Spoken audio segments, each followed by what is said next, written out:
wondering how many USC fans are going to go to this game if they are anticipating the win and holding those tickets for the next one there. All right, that game Friday at 8 Eastern, Saturday 8 Eastern. We have the Big Ten Championship in Indy. Purdue going up against Michigan.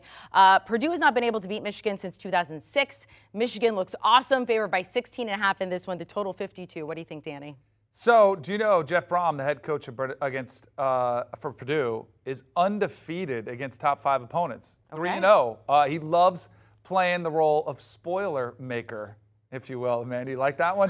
I actually when don't. did you come up with that? I'm actually I've literally got it right there in the notes. Spoiler maker. So I think I did coin the term, though. There's no responsibility of that. I think this game is interesting because it's the same position that Georgia's in, right? Michigan can lose this game. They're still going to advance to the playoff. Yes, correct. So I look at them and wonder where the motivation is to go out there. And I also think this is a banged-up Michigan team that came limping into the Ohio State game, was able to win that game impressively despite that with guys like Blake Corum, several of their weapons out.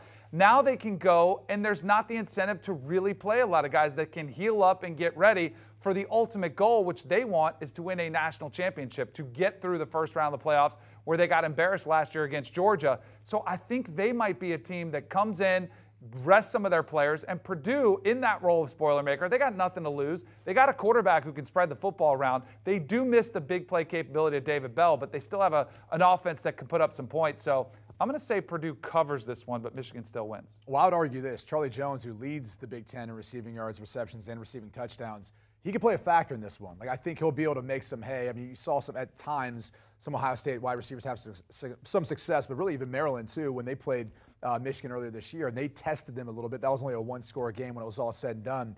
I do think Purdue will be able to make some hay in this one.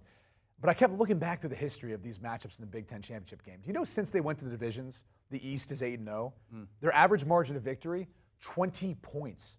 I mean, the East has dominated the Big Ten championships to the point where I think it's one of the reasons why a lot of people are wanting to look for realignment and just having the top 2 teams square off versus one another. It'd probably make for better regular season games and definitely a better Big Ten matchup. So it's no disrespect towards Purdue. You're right. Jeff Brom will throw the kitchen sink at Michigan. When I say that, I guarantee you're going to see a flea flicker. You're going to see some sort of trick play. They have nothing to lose in this case.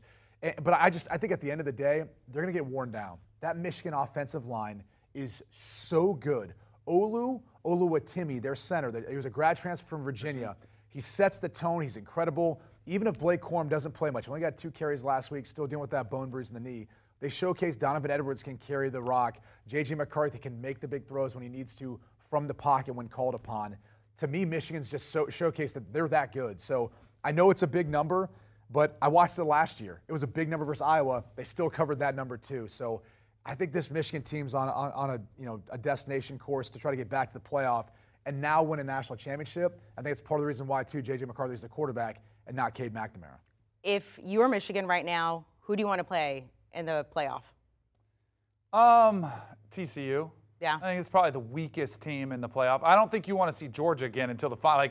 That's a tough, and it's a tough matchup for them. We saw what they do plays right into what Georgia does well defensively. You stop. They're physical. They're built, different, and that's a challenge for Michigan. That's why they made the change to J.J. McCarthy. I don't think it was just to get through Ohio State. They wanted more in the offense to get past Georgia. And it's because of his ability to run, and I think he also brings show the big play capability too. And that's part of it as well. And now with Ronnie Bell back, Cornelius Johnson, you saw his impact too, and then the tight ends coming in. Loveland had a big game. Schoonmaker's been a part of that too, even though he's been banged up. This is a solid team. The only questions last week coming into it was J.J. McCarthy. He answered every one of those questions against Ohio State and Columbus. Both of you on opposite sides when it comes to the spread there in both of these games, in fact, but I believe both of you taking the over in that game as well. So some agreement there. If you are looking for some agreement, take the over in the Big Ten championship. But when it comes to the spread in these 2 games, USC going up against Utah, Michigan going up against Purdue on Saturday. Brady likes USC to cover and Michigan. And Danny? Hate hearing that. Going with the underdogs. Do you want a sports network that delivers everything that matters about the game? The highlights, the picks, the instant analysis, no yelling, no fake debates, no politics. Hit the subscribe button and never miss a moment.